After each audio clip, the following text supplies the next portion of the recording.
Hello everyone, I'm here to walk you through on how to buy Notcoin on Twokeeper. So for it to do that, you have to tap and launch Twokeeper application. Then give you a few minutes to load. Then gonna tap on buy and sell.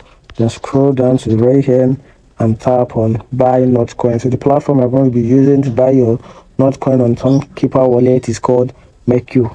As of the recent video right now, Mercure is the only platform that allows you to buy Notcoin within Twokeeper. So you're going to tap on open Mercure.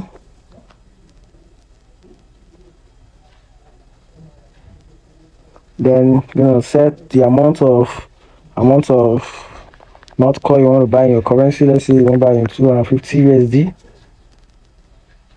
Then you can see the amount up here. Okay, let's say 250 USD.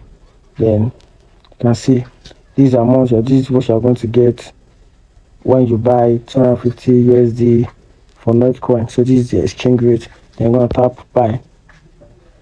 So I'm going to pick the payment option of your choice. Once you pick the payment of your option of your choice, then you could click on continue. Then follow the prompts and conditions. So after that, within a few minutes, your Notcoin will be sent to your wallet. If you find this video helpful, like and follow for more.